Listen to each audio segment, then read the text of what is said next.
Greetings, students, and welcome to another fun-filled day here at Horror in the Halls.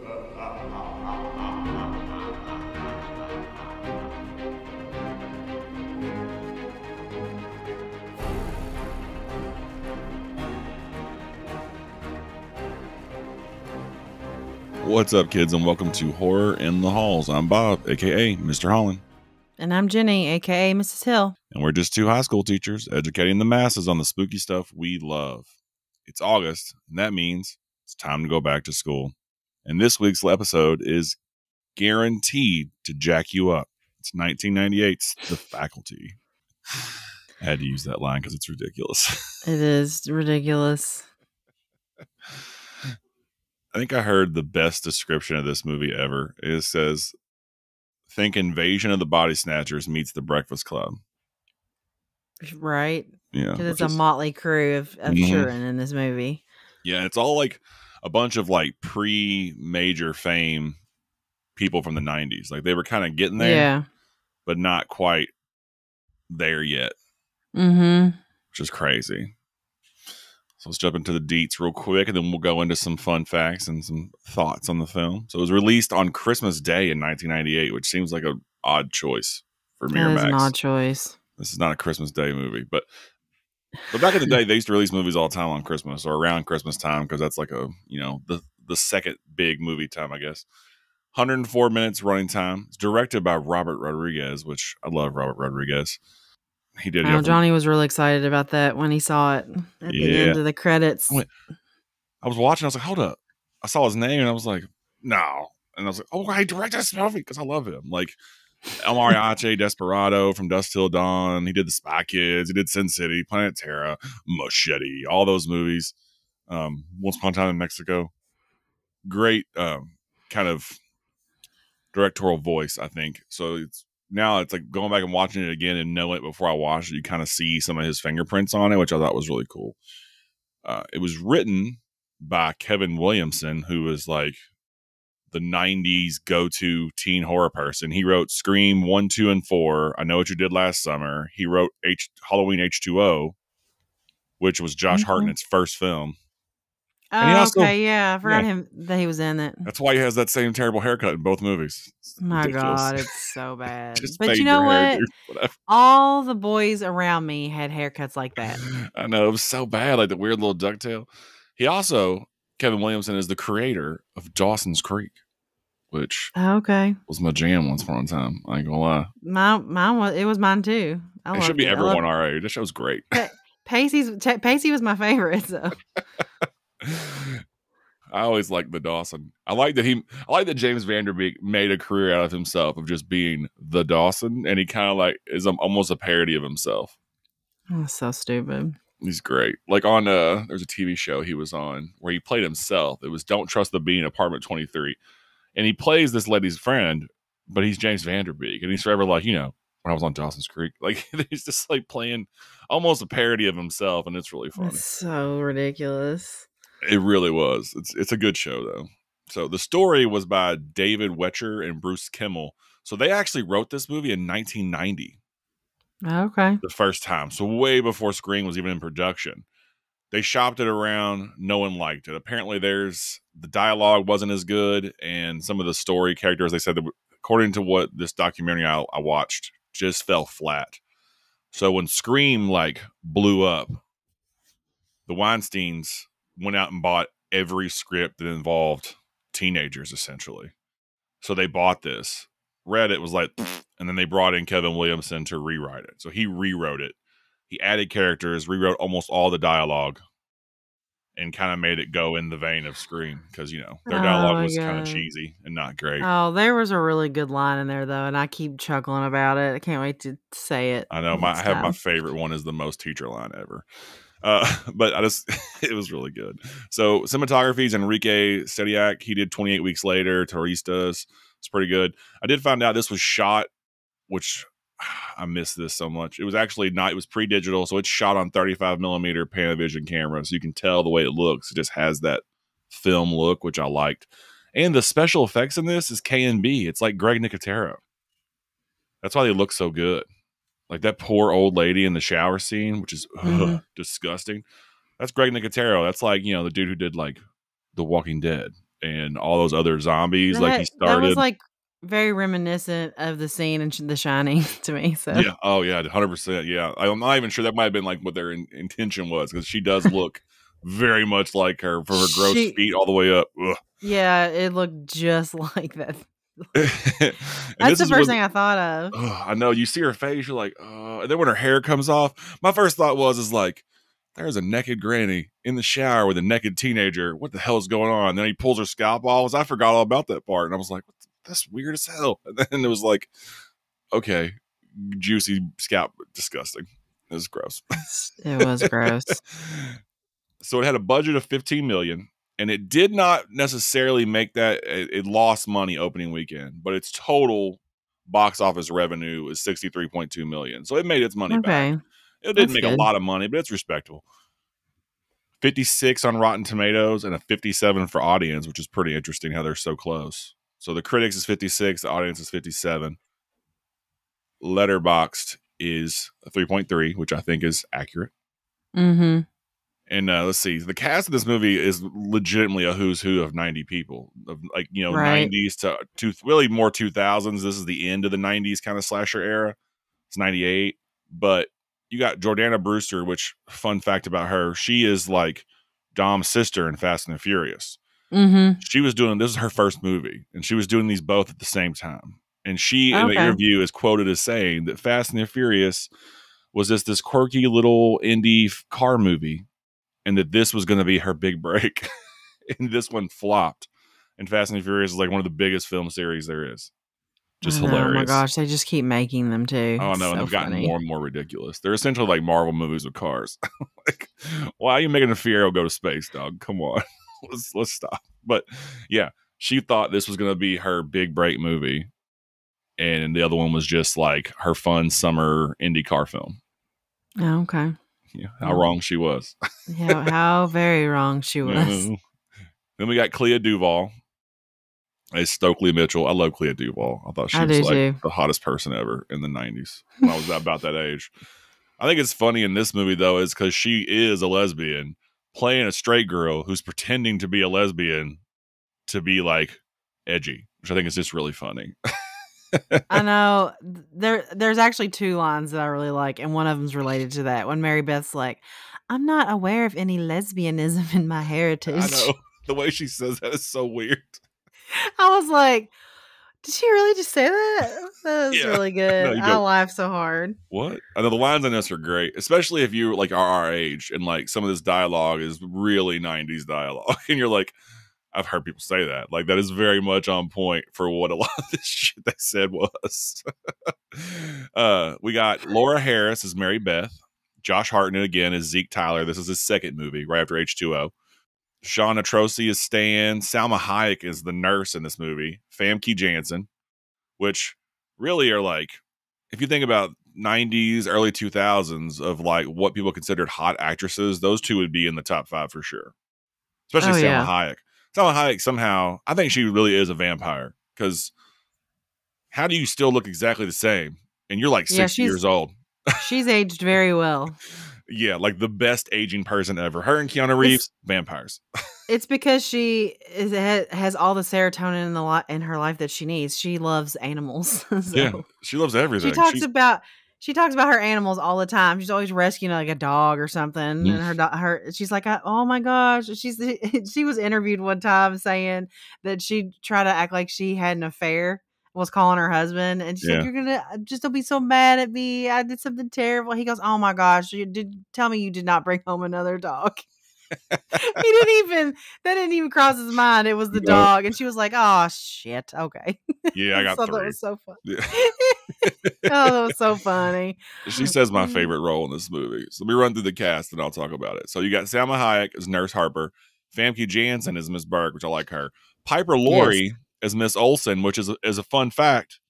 She's Carrie's mom in the Carrie movie, so it's a nice little tie to our book this year. Okay. So like, yeah, she is. Piper Laurie plays, Margaret White in the movie, which is great. We got Christopher McFreaking Donald as Casey's dad. Oh, Shooter McGavin in this bad boy. Which is another fun fact. There's a scene where Robert Patrick gives him the whole like shooter fingers when he leaves. That was a nod to Happy Gilmore. Oh my gosh. Baby Newrith, BB Newrith or whatever, for his Principal Drake. That was supposed to be Gillian Anderson, and she turned it down. Okay. It'd have been so much cooler if it was Gillian Anderson, like from the X-Files kind of tie-in. You know what I mean? That'd have Yeah. been really cool. Of course, Robert Patrick, love him. Coach Willis, T-1000. Which you notice some of his running in this movie is very much how he ran as a Terminator. So it's that creepy, like stiff arm run he does. Yeah. Usher Raymond, his first film as well. He's Gabe. Jon Stewart's in this as Mr. Furlong, which is pretty cool. Of course, then Elijah Wood as Casey Connor. So it's 3 Elijah Wood movies we've done on the podcast. This month they were back to back. I forgot he was in this movie when I put him in this order. And then, what's crazy is, how did we forget he's like the focal point of this freaking movie? He's the main person. He's the only one. Actually, Zeke is the only one not infected in the whole movie, but he doesn't get infected till the end. And then the last 2 casts are hilarious. Summer Phoenix is the fuck you girl, and that's like Joaquin and River's little sister. Oh my gosh, that's funny. Yeah, and then John Abrams is the fuck you boy, but he's in a bunch of stuff too in the aughts, like bit roles. But yeah, Summer Phoenix, I thought was really funny. Apparently, God, what was Aaron telling me? She is really good friends with Clea Duvall, so Clea Duvall apparently brought her on to this role for that tiny little bit part of just screaming "fuck you" at her boyfriend in the hallway every time you see them, like every single time. I'm assuming Salma Hayek got that small role because of Robert Rodriguez, because he works with her on everything. Which, a funny story about her, she was talking in an interview about the first time she met Danny Trejo. Because like she was all worried because they were like, hey, he's like a legit convict. He's on this set. And apparently he walked up to her, big smile, ripped open his shirt and said, "This is you." And he pointed at that big chest tattoo. And apparently it's based on a movie Salma Hayek did in Mexico when she was younger. He was like, oh my gosh. "Oh my God, this is you on my chest. I've had you on my chest for like however many years." And she was like, so she's like, this huge, scary, like convict guy is all jovial and excited because you're tattooed on his chest. I was like, that's pretty funny. Yeah, man, I love this movie. Like, and she says my favorite role in the whole thing whenever she's given that, and the person which is another fun fact, but you see her first scene in the teacher's lounge, and they're like, "Go home." And she's like, "No, I'm saving my sick days for when I feel better." And I was like, right? That is the most teacher thing ever. That's what I told Johnny. I said that's like a very hard truth in most of our lives. We're like, we'll go dragging ourselves in and be like, I'd rather be off when I feel good so I can go do things and have fun. Yeah, I want to enjoy my off days. I don't want to be home like I'm dying. My sick days are for 2 things. I either need a mental health day or my kids are sick, and that's it. I go to work sick unless it's like the BGs, then I stay home. BGs. If I get the BGs, I'm staying at the crib. It's very rare when I'm like, if I have to be really, really sick to call in. Oh, yeah. So like migraines are a no-go. There's no way I would survive the school day with a migraine. I would kill everyone. I just turn the lights off like we're watching a historical video today, y'all. Shut your face. There's no way I couldn't do it. I'd have to stay home. No. If you had I haven't had a real migraine since I was in like 4th grade. I couldn't imagine. Another funny, huge fact of this one. In that same scene with Salma Hayek, the person she's talking to, Mr. Knowles, is Harry Knowles, which, if you don't remember, he was like the guy that had that website in the 90s called Ain't It Cool News. It was a huge like film rumor website, right? Like now you can just go, there's all these other websites where you find out like about movies coming out and like who's going to be cast, and it's all a bunch of YouTube videos, but this like predates a lot of that. His website would have like editorials where he like knew people and would get the insider scoop. He actually had, and it's a great thing, he had the insider scoop on Peter Jackson's Lord of the Rings. And he told Elijah Wood during the filming of this movie that he should audition for Frodo. Oh, okay. So Elijah Wood didn't even know what was happening. He said, "Hey, look, man, I've heard that Peter Jackson's redoing Lord of the Rings, and they're going to start casting in somewhere in Britain in the next couple months." So Elijah went home. He had never read the books. He went home, read the entire book, recorded his audition, and sent it off. That's how he got the role of Frodo. Yeah, he had the inside scoop from Harry Knowles apparently on this film. He was a big deal in the 90s because Ain't It Cool News was where you went for everything. I mean, he did a pretty good job as Frodo, so there's that. I couldn't imagine anyone else being Frodo. Mm-hmm. Like, really. Other than Even though maybe. after Maniac, I'll never look at him the same ever. So, sorry, Elijah. That's just not going to happen. I don't know, man. I've been an Elijah Wood fan since he was a little kid. Like, The Good Son is such a good movie. We ever do a kid horror month, we gotta do The Good Son, because that movie's fucked up. It's just messed up. And he kills his little sister and he shoots that dog with that bolt gun. He's crazy in that movie. But I also remember watching North a lot when I was a kid. There's a lot of movies with Elijah Wood in it I watched when I was a kid. So it's like, has that nostalgia piece for me, I guess. Okay. A little bit. Yeah. But dude, like, I love this movie. I think it's a great film. Good story. It's kind of ridiculous, but it makes sense. You know, it's done by Robert Rodriguez, which I like most about him is that he a lot of times will have a lot of hand in shooting it, and he edits all of his own movies. So like you get that director's vision for sure because he's not asking someone else to edit them. He does it himself. He's like, nah, I'll cut it myself. So every movie you get of Robert Rodriguez is a director's cut, essentially. Like, you know what I mean? Because he did it himself, which is really cool. And I loved him because he's a good friend of Quentin Tarantino.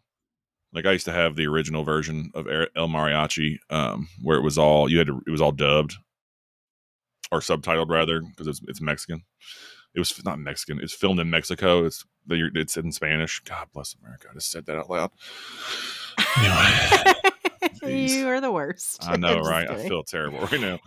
I feel like the worst. About a student, hey, do you speak Mexican? It's ridiculous. I felt like I should definitely be from Kentucky. It's embarrassing, y'all. But anyway, it's in Spanish. The version I had was, and it was really cool to see his view because he kind of remade that into Desperado. So like, Desperado is not really, it's a continuation, but also kind of like how Evil Dead 1 and 2 are. Like it's kind of they change stuff, but it's the same movie just for, you know, a bigger cast because you got Antonio Banderas in it. And then you put a lot of, you know, more money into it. I think Salma Hayek's in that too, to be honest. She is. Yeah, because she's in everything. And she's amazing. I love Salma Hayek. I still think she's one of like the prettiest women in Hollywood.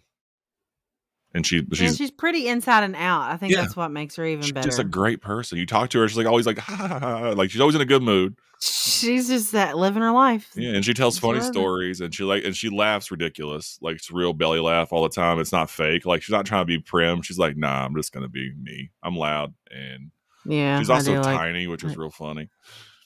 And her character in this was just good. She was like that. I think that whole dialogue she has in the teacher's lounge really sums up what it means to be a teacher. Like, and this movie does a good job of showing like what high school was like in the 90s, I think, which kind of shows a lot of love for Kevin Williamson because he does know how to write kids. Like in Scream, they seem legitimately like kids. I Know What You Did Last Summer. They seem like teenagers, not old people trying to have weird dialogue. This movie, the dialogue is really good. Like it reads like how we talked to each other in the 90s. Mm-hmm. Something we always tease each other. People were always picking on the kid who was different for being gay. That was like the thing. Oh, what are you, a lesbian? No, she's just a goth kid, small town Ohio. Calm down. It's like when Stokely's walking through the quad area and she runs into, or Stan like runs into her. Yeah. And he said, "You ran into me, beast." And I laughed so hard. I was like, that's so hateful. I know, right? But it was so funny at the same time. He's like, Johnny goes, "Oh my God, did he just call her beast?" I said he did. Mm-hmm. That was probably my favorite line. The whole freaking movie was that and the lesbianism in my heritage was good too. So that is a funny line. I was like, what? And there's so many like good connectors here because if you think about it, and I read this too in my research, the main cast is the Breakfast Club, so they kind of tell you full on from the jump that Mary Beth's character should not be there. Right, so you got Stan as the jock from the get-go. Exactly. Zeke is obviously the druggy outcast. You know, he's Judd Nelson's character. You got the pretty girl, which is Brewster's character. Elijah Wood is playing the nerdy kid. You got the outcast with Clea Duvall. You have everybody in the Breakfast Club. Yeah. And then they add this other person who's like, "Oh, I'm here." So she's already like she said she was from Atlanta, which is funny because Atlanta is a way bigger town than this place in Ohio, but she acts like she was from the smallest town ever, which is another thing that kind of when you pay attention, you know something's off with her. Because where they're at in Ohio is a tiny town in comparison to. I'm from Atlanta. Atlanta is a metropolitan area. Like even in the 90s, it's Atlanta. I mean, hell, the Olympics were there. It's a huge place. Like from Atlanta, and she's real country. Yeah, Which and would who not be wants to the case. drive through Atlanta to get anywhere? It's the Anyway, worst. It's like, can sucks. we detour Atlanta? Yeah. Because it is the worst. Unless you're going to Atlanta, you should go around it. We drove through. I think that was right when we were in Atlanta area or getting close to it. There was a high speed chase right before I said, "What are those cops doing? They were putting out a freaking spike strip." Yeah. We saw the car hit the spike strip and like get like ran over like into. I was like, "Oh my gosh." They were having us pull over and stuff. I was like, "What is happening?" I was like, "Oh my gosh, it's a high speed chase." They were going so fast. It was the coolest, scariest thing ever. So, yep. It is a good I one, though. still That's a crazy thing cannot. to see. It is. I was like, Yeah. I've never seen that before in my Hey, life. I Like, saw it's one so on cool. Preston one time. I was at the AutoZone one night, and like my buddy worked there, and I was just swinging by. I was after a show at Tech World or something, and there comes this like Ford Explorer rolling down Preston, and they'd already busted out the back tires, so it's throwing sparks at the cops and zooming down Preston. Oh They my made it gosh. almost to Sam's down Preston. I was like, "What the hell is that?" We're just chilling in the parking lot of AutoZone because you could hear it coming, you know, because it's riding on the rim. It's like, Oh my. Yeah, that's terrible. and then you could see it like for like a mile because it's just shooting sparks at cop cars, all the lights. It was wild. They are cool to see. Like it was definitely not like a movie though. I was like, that was crazy. Someone's gonna die. I know. Why are we just sitting on the side of the road? I'm just like Let us in get an away. AutoZone parking lot. Like, I think I was putting like a headlight in, or so I was doing something. My buddy was like, he would like hook it up with stuff at night, and he'd be like, "Yeah, man." And I'm just like, "Do you see that?" It was wild. But yeah, I could definitely imagine. It's one of those things you can't look away, but you're like, should I be watching this? This is crazy. I was like, what is that? That's a spike strip. What are they about to do? And I was like looking around, and all of a sudden I see it, and I was like, oh shit, there it comes. Out of the way. Oh man. It's crazy. It was good. It was Atlanta. So there you go. So avoid Look Atlanta. here, Mary Beth. We know you aren't from Atlanta. Shut up. No, because you're not. You're way too country. If you just said someplace crazy in Georgia, maybe. Not Atlanta. But yeah, this scene is like, this movie has so many homages to other things in it, and it's such a good film. Like, I almost forgot just how good it is. But I think, and you could attest to this too, teaching high schoolers, and especially because now these kids are really emulating the 90s, the way they looked and everything, this really looked like the kids we see in our hallways. Yeah. You know what I mean? Like those, like, I felt like I was like part of the faculty in this movie. I was 100%. Like, old dude I there was with his Mr. little Tate. with his flag. Aside from the alcohol, I don't drink at work. So, but anyway, I'm Mr. Tate. I was like, you got a sweet glass kid in somewhere. I'm just like, but he just seems so annoyed about it. He's walking down the hallway and he's like, and then he just opens a textbook and just starts reading. I'm like, at this point, that's all I feel like doing. I just don't know. Yeah. Every building has those teachers in it. I know. I'm not that teacher, but I feel like that teacher is what I'm saying. You have those quiet teachers like Famke Janssen. You got him who's just like, I'm done.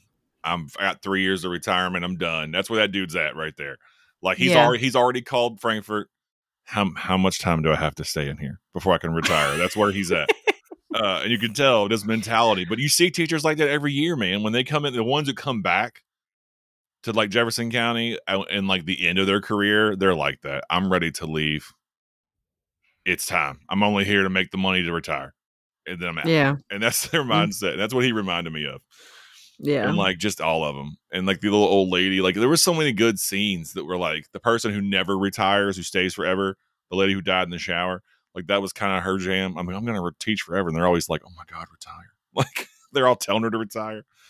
She's all reading a course book. Like, what do I do at this? Nothing. You should be teaching at your grandkids. Go home. But I thought, frankly, it was a really good representation of what high school is. Dialogue, how the teachers act. How the students act. Some of the stuff in their room looked newer than the shit I have in my classroom. So this whole thing was filmed in Texas, by the way. Although their teacher's lounge looked real janky. We don't even have one, so I would have been like stuck. There is no teachers lounge at Faribault. We have it's called a teacher workspace. I will never go there, so it's fine. Yeah, there's nothing. Apparently where it used to be when I was in high school is now the nurse's office. So I walked in there and hung out with the nurses for a minute. They were like, "Can we help you?" I was like, "Nah, I just wanted to walk in this room because it used to be a teacher's lounge." And I told myself the moment I was a teacher here, I'd be in this teacher's lounge. And she was like, "That's right."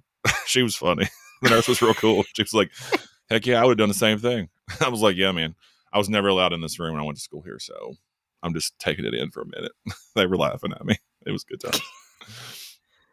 But yeah, apparently this was shot in Lockhart, Texas, and the football team in all the city was actually there. They're extras in this movie. So the crowd you see at the football game are the residents of Lockhart, Texas.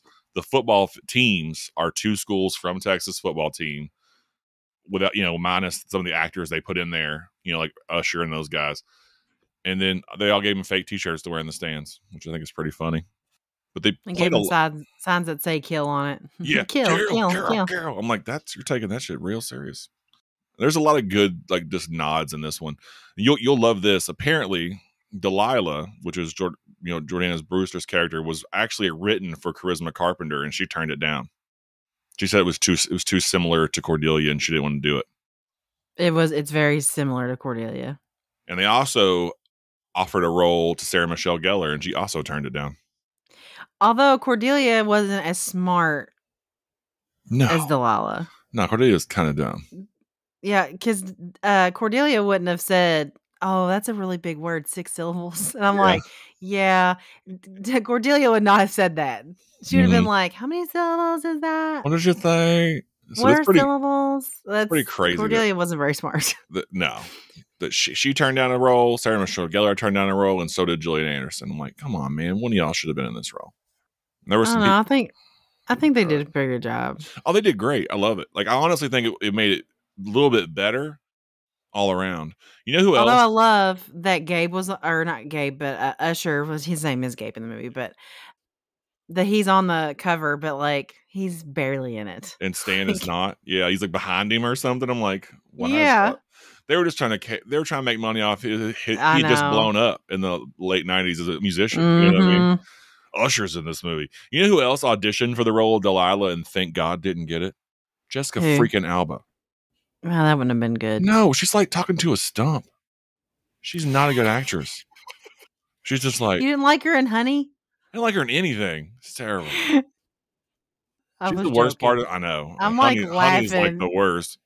But like, yeah, no. I like the movie for just the dancing. It's like Center Stage. That movie's terrible, but I love the dancing scene, so it's fun. The ones that she's not in are great. Like, why are you trying? Stop. It's like watching somebody work a marionette. She's just not good.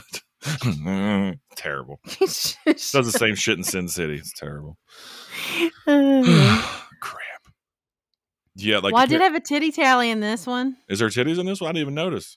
There are titties. You're right. It's Mary Beth. Oh, yeah, you're right. Oh my gosh, it's like the longest scene ever. Yeah, she just walks around naked all the time. You're right. It's only one because it's the same person. I'm not counting like each individual cut scene or whatever. Not cut, but you know what I'm saying. Like it's the same, essentially the same part of the movie, but they're like a little bit separate at times. So, but anyways, there was a set of boobs. Forgot about that. It was funny. I was trying to do a death tally, and I think the old lady teacher is the only person that actually dies. No, we got 3 deaths. That's right. You're right. Because it's Jon Stewart's character dies, the principal dies, and the old lady dies. Famke Janssen's character should have died, because when you're no longer an alien, you were decapitated.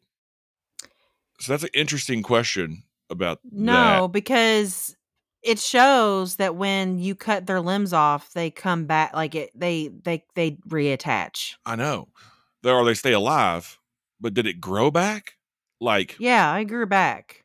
Okay, because she's wearing that scarf around her neck at the end, and I was like, did it grow back, or is your head just detachable now? I'm very confused by that because she cut her head off. She wears a scarf through the movie, right at the beginning. Right? I didn't pay attention enough. I only noticed it at the end that it was around her neck when she creepily waves at the high school student on the football field, which is also something they probably shouldn't have. They would not be able to make today because that's an obvious like undertone that there's something going on between them two at the end of this movie.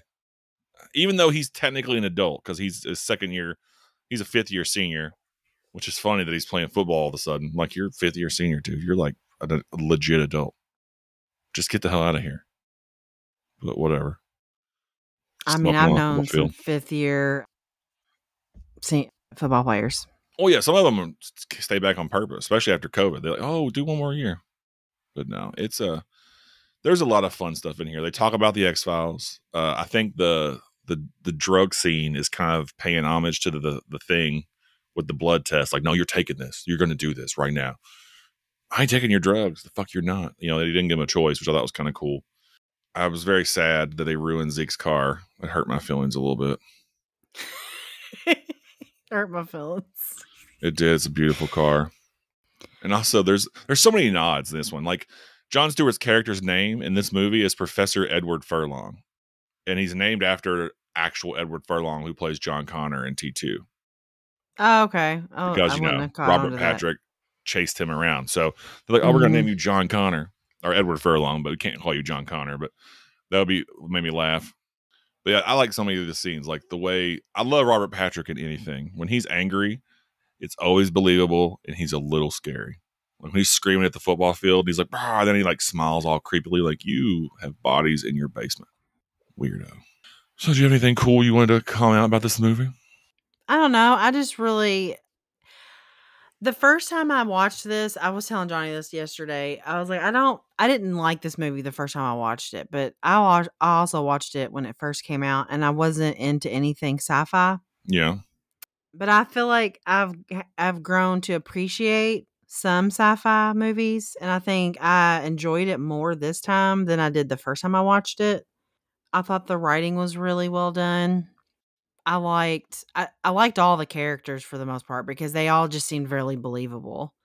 I mentioned that they were a motley crew. I also I was like, when we first started doing the back to school month, and like we were talking about cooties and how like some of it was like very relatable because it reminds you of what it's like to actually teach. There's a scene at the beginning of this movie where, well, it's two scenes really. It's the first scene where they're on the football field and the coach is pissed and he's like throwing a fit and like knocking shit over, and like he's like, you know, if you can't get it right, get off my field. You're like, you know, just I don't need you, whatever. And then it goes back to the faculty lounge and they're trying to talk about funding. And he's like, well, I bet the football team's going to get blah, blah, blah. And like starts naming off all this stuff. And she's like, we unfortunately live in a football town. Yeah. Have you seen the stands on Fridays and Saturdays or whatever it was, Friday nights? And she was like, that's why they're going to get what they want. But like it was talking about cutting funding on like art programs and like field trips and stuff like that. And I was like, God, so it sucks so bad. It's like, it's so hard to get funding to do anything fun for the rest of the kids. And I was like, God, it's so dark. Taking me to a dark place. Yeah, it's true. I know. That's what I'm saying. Like, you know, like it was very believable. Our previous school, like they just put millions of dollars into a new football field and stadium and crap for what, 3% of the student body. No one else gets anything. We don't even get have like a brand new turf field, and because that's what brings families in. Granted, that was not purchased with school funding. No, but it would have been if the option was there. Oh, absolutely. Absolutely. Yeah. It's athletics always comes first. That was a big deal because it makes money. Even boys sports will outweigh girl sports. Like the boys get all the money put into them because parents show up. Yeah. They bring in, Which they have boosters. Sucks. They do, you know, fundraisers and all that jazz. There's a lot of that. And she even kind of hits her with the second one when the lady, you know, says, I really wanted to do, you know, this musical. And she tells her to use the sets from our town, but there is no set from our town.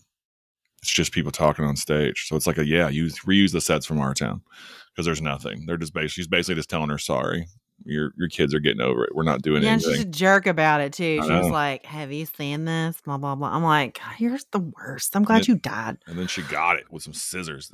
And that was my favorite part is I forgot about the old lady being infected. And then she kind of like gets her, like you turn, she's like, all slow. And it was like creepy. Had that real like psycho vibe with that slow Yeah. stab with the scissors. You know, it was a really good like that's something Robert Rodriguez likes to do with the way he does like violence in film and things like that because he was very much inspired by Tarantino. So he has those kind of like real.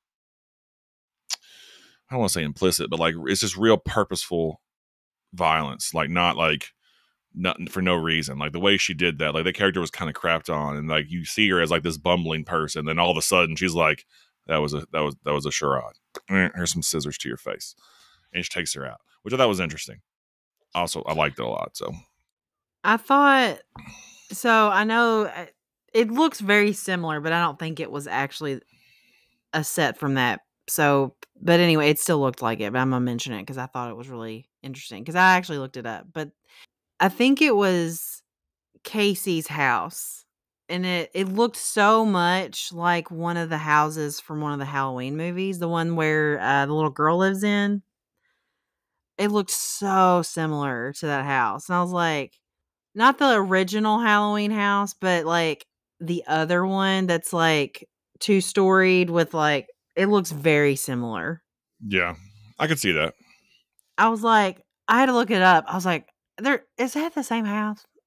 It wasn't. But they show No, it side by side. It's very similar. I think most of it is most of this movie's filmed in Texas, so Yeah. it is.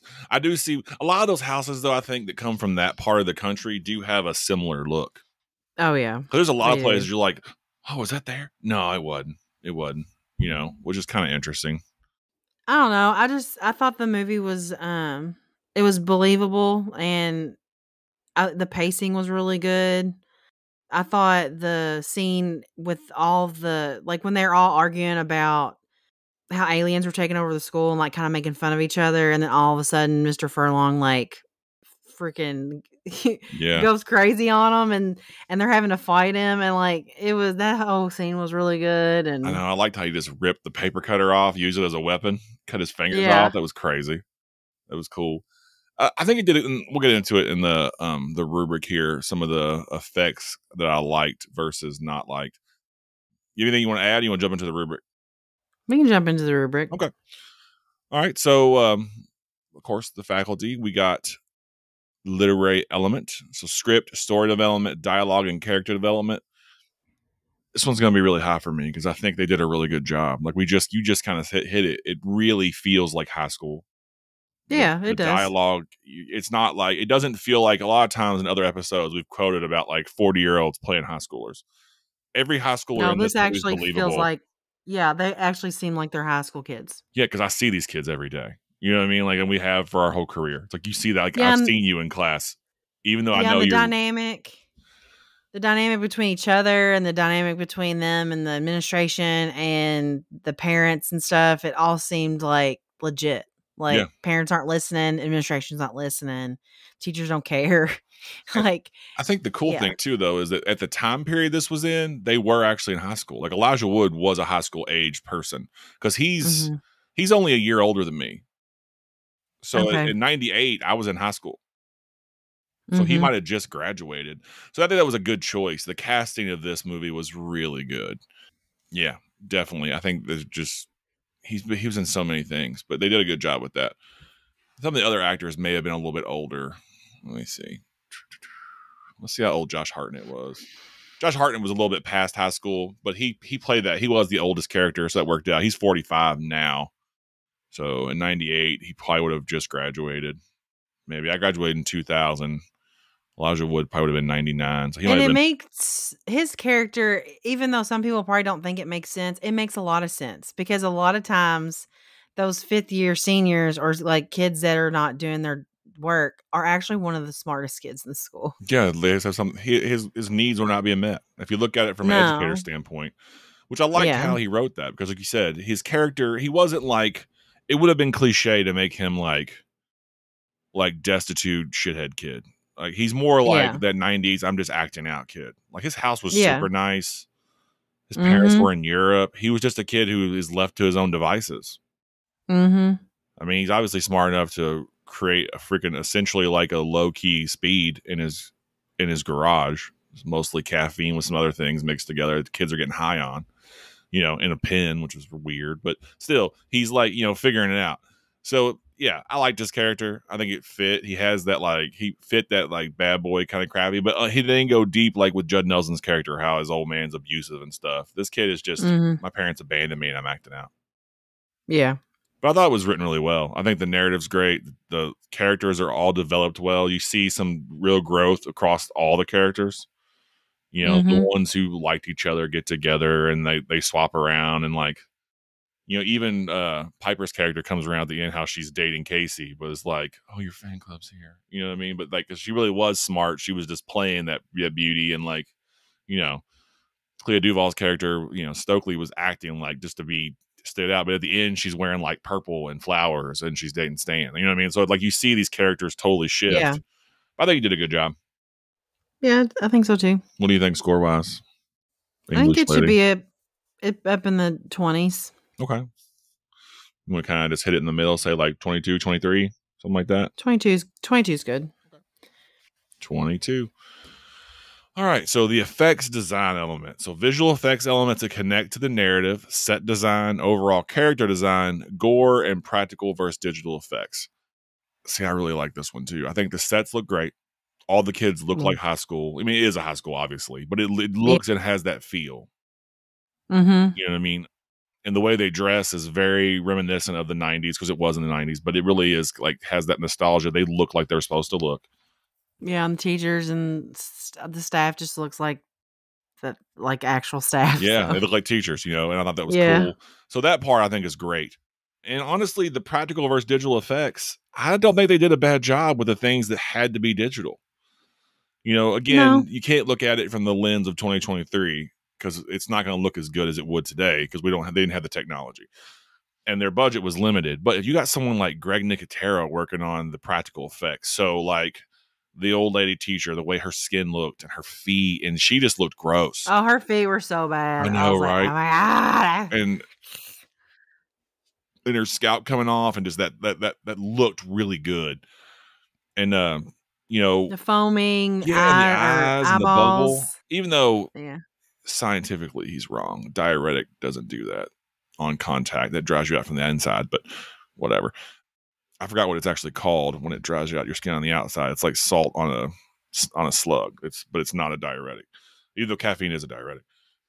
But I like that how it almost Alka-Seltzer foams out of their bodies and stuff. It looks cool, and that's all practical. Of course, the alien at the end had to be digital. That thing's massive, and the little slug pieces with their little tendrils. That's digital. Jon Stewart's fingers crawling everywhere was digital, but was kind of cool. It was a cool effect. It was interesting. I liked it.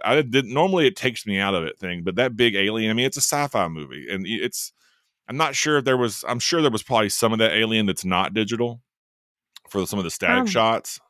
There's probably a practical version of it, but for the most part, I mean, heck, they made her in the pool. The thing's 30 feet long. And it was kind of neat how she moves. And even when you show that flashback and her finger opens that pin cap, it doesn't look terrible. I mean, it's obviously not real, but it doesn't look terrible. Or when her nostrils close over, So this is probably in a higher rank for me. What do you think? I'm thinking. I mean, I can't find any real fault with it. I think the visual effects are good in this movie.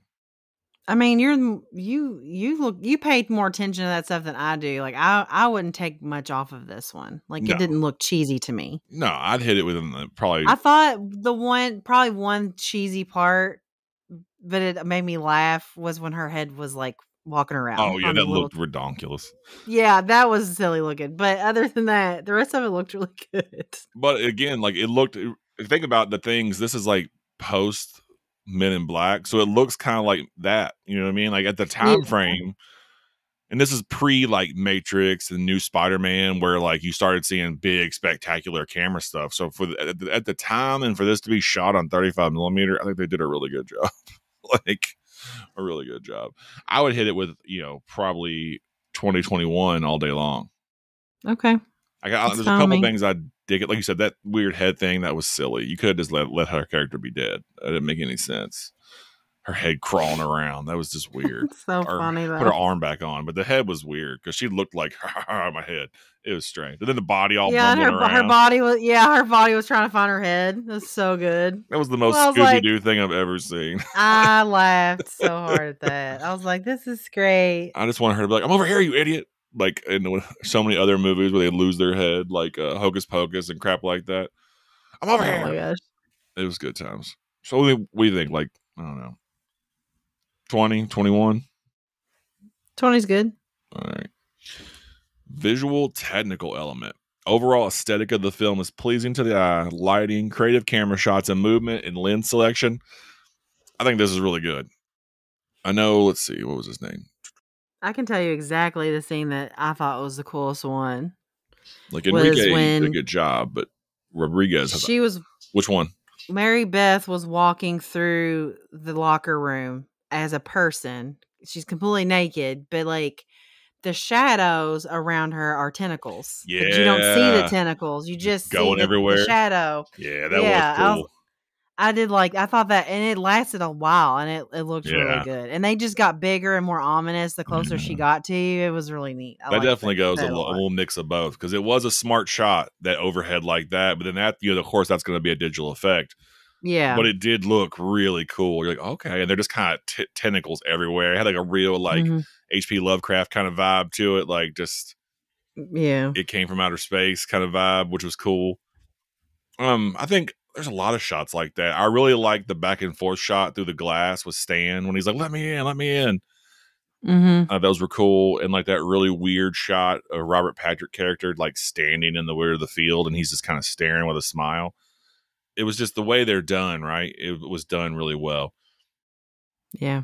Which I liked. And like Rodriguez does a lot of heads on shots and a lot of really good trailing shots. And I think with his direct, it's funny that I guess I didn't remember, but like I said earlier, going into it knowing you see his fingerprints and because even though he used a cinematographer on this, he shoots a lot of his own stuff. So like in his older movies, he shot it and edited it. Like he has a book called Rebel Without a Crew because all of his early movies, he did almost everything himself. He wrote it. He did all the directing. He shot him himself. He edits himself. So like his eye is on everything. So I would almost venture to say that he probably had a lot to say in how this looked, even though this Enrique guy was a cinematographer. Rod Rodriguez was probably the DP. He was probably the director of photography. So he was like, look, we're going to do this, this, this, and this. And so you can see it. I really like it. Like I said, I like almost everything he does. I think he picks some really good shots. That is a really cool one. The lighting is really neat. I think the shots of like Elijah Wood's character when he's trying to sneak out and he falls off his roof and stuff. And his dad's like, what are you doing? And he has the freaking porn mag in his hand. And it was like, up. His dad was going to get him. Look, Shooter McGavin over here. Stupid. It's ridiculous. But there's so many good shots, man. Like the hallway run shot at the very beginning when he's chasing her down the hallway, the principal. Yeah. That's a really cool shot. And that zoom in on her face, the old lady's just flat face and starts stabbing her. It was just really good. I mean, this is really high for me too. Like I said, I'd also give it probably like a 23. Honestly, it's really good. I don't see anything really negative lighting and shot wise that takes away I thought from the the film. lighting was very good. And I think for me, knowing the difference between digital and film, I just really like film. I think the look of film is good. It doesn't take you out of a movie like an HD movie does, like how some of the scenes look too real. You're supposed to be able to go into a movie and like disappear into the movie, right? And I think the 80s and 90s, we had so much of that because it's film and it doesn't look like real life. And the social commentaries are like more subtle than they are today. Like today they beat you over the head with it. Like in the 90s they can say a whole lot in the movie or say nothing, but it wasn't like let me smack you in the face with it. And I think this movie does a really good job of just all of that all around. And the aesthetic of the film is just it is pleasing to the eye. I think it looks good. What do you think, like 23? That's fine. And then finally we get into your favorite section, dude. The sound element. So the sound represents the overall tone of the film. The soundtrack, as well as the score, keeps the audience engaged with the setting, characters, location, and narrative of the piece. Now, this was done by Marco Beltrami. He had previously scored Scream. He also did Mimic And he done some other, of course, a lot of other movies as well. But he, his big one was he did Scream. And let's see here. I mean, he's done a ton of crap actually. Scream, Mimic, The Faculty, Resident Evil, Woman in Black, A Quiet Place. He's doing Nun 2, Terminator 3, Live Free or Die Hard. He's done World War Z, I, Robot, Snowpiercer. I mean, this guy's just done a lot of stuff. He did Hellboy, The Wolverine, Logan. He's worked with a lot of people. Just a lot. Of course, with doing Scream, that's working with Wes Craven. You get in that kind of like, he did 7 collaborations with Wes Craven, which I think says a lot about him. Yeah. Because looks like he scored almost all of the Scream movies. He scored Dracula 2000, which just sets a really place in my heart because I love that soundtrack and I love that movie. I haven't seen that in forever. I know, it's such a good movie. Such a good movie. But yeah, man, he did a lot of stuff, dude. A lot of my favorite movies are scored by him. He actually scored H2O as well, which is funny. Alien vs. Predator, like I said, Hellboy, Blade 2, Resident Evil, Triple X State of the Union. That's such a bad movie. But he did that one too. There's a lot to be said about just the overall tone of the music in the movie. Because it's like, not the score per se, but the choice in songs that they used made sense. Mm-hmm. I actually liked this version of a school-based movie because I felt like it sounded like a high school.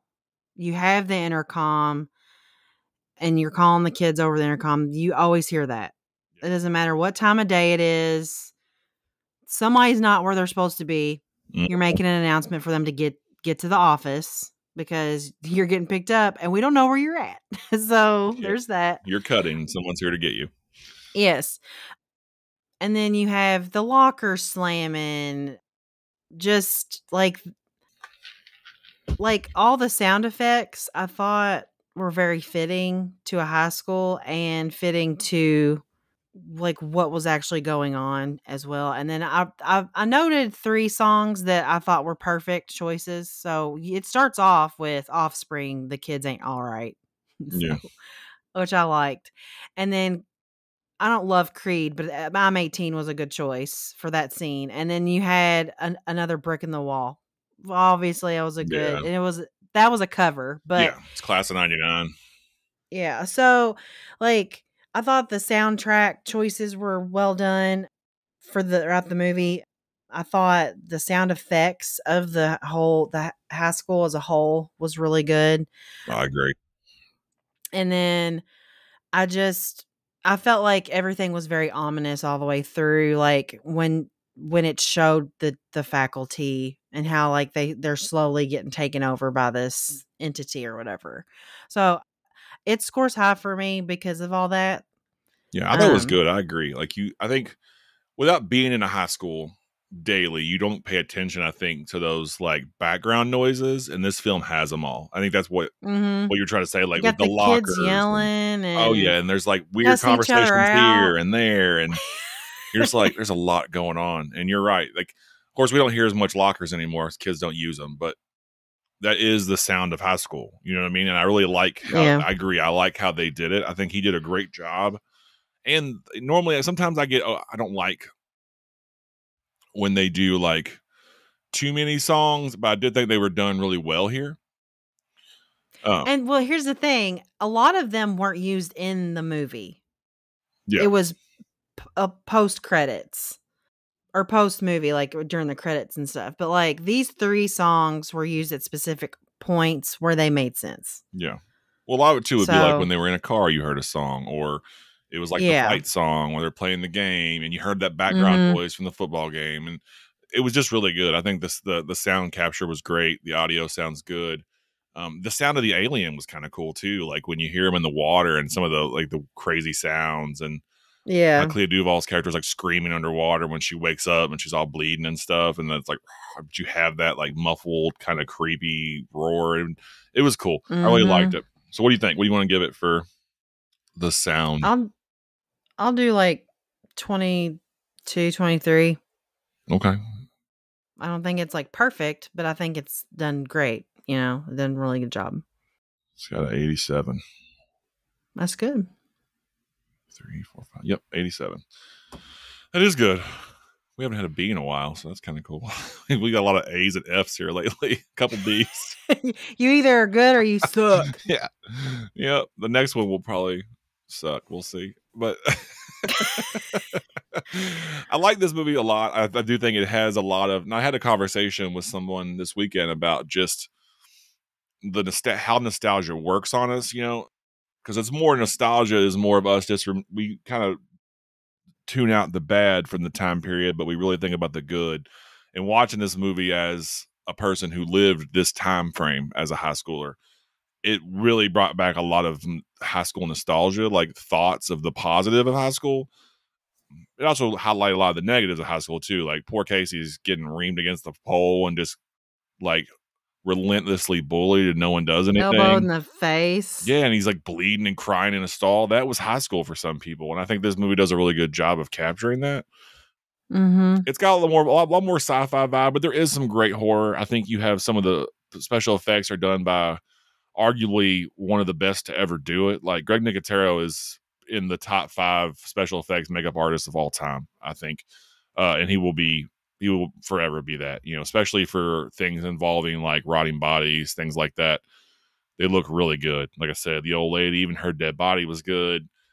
It's good writing. Yeah, It's good right. shot. You have a great director. You have a great writer who understands the voice of children. I think, even though he's nowhere near their age, I think the movies he's done, doing like Dawson's Creek and Scream, all those, and I Know What You Did Last Summer, he knows how teenagers talk to each other, and you hear it a lot in this one. And you just see the differences in the characters. Like that really stoned out girl at the very beginning, that's Rob Rodriguez's little sister, the one that's like just points at the office. But like those characters, She just points at the entrance to the school. she's like, it's up there. they're terrible tattoos, and she's just like baked. Kids are like that in school, man. Especially in the mornings, they're just sitting around, So it had that feel, and I thought it was really, really good. So yeah, for me, it's definitely earned its 87. It's not a perfect movie. It definitely is not like a Scream where it was like the teenage, slasher movie, but it does a really good job of carrying on that steam that Scream brought out. Like there were so many in the 90s slasher era that came that were like teen slashers, with your Screams. I Know What You Did Last Summers and your Urban Legend and this, and there was a couple other ones around that time. And I think it does a really good job of bringing like a modernization of like The Thing with teenagers or the Body Snatchers. You kind of don't know who's who, and you have to have that kind of creepy, what's going on, I'm afraid of the person next to me horror, which I really like. So great film. Highly recommended if you haven't seen it, especially for our younger listeners. Get out there. We didn't ruin all of it, so watch it. It's good. It's ridiculous. No, we didn't tell you how it ended. Yeah, it's great, and it's guaranteed to jack you up. So check it out. It's so stupid. It is. I had to use that. I was telling Aaron when we were watching it, and I was like, that's the tagline right there. Because like Josh Hartnett says it, and then Elijah Wood says it at the end. And a little fun fact for me, I love the movie Dazed and Confused. It's one of my favorite movies in high school, right? And the kid Mitch from Dazed and Confused is in this movie. He's like the druggy kid with dude, what's that piece of shit's name that was in that 70s show? That's like one that had, I don't know. Yeah, his what name. the hell? Danny Masterson, who's like just like the Weinsteins, he's a piece of shit. But the kid with him is the little kid from Dazed and Confused, like grabs his nose all the time because he's obviously like snorting these drugs up there all the time. It's that same kid. Oh I was like, holy crap!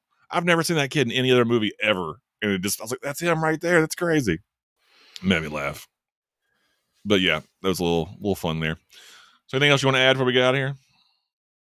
Just where they can find us. All right, tell them where they can find us. You can follow us on Facebook and Instagram at Horror in the Halls. You can also follow Jenny_Dreadfuls on Instagram. You can email us at horrorinthehalls@gmail.com. We would love to hear from you. Yeah, guys, reach out. Keep in mind, we are reading Carrie this month. So yes, if you read along with us, it's a great book about a lot of high school girls who deserve everything that happens to them. Every small thing ever. They're horrible.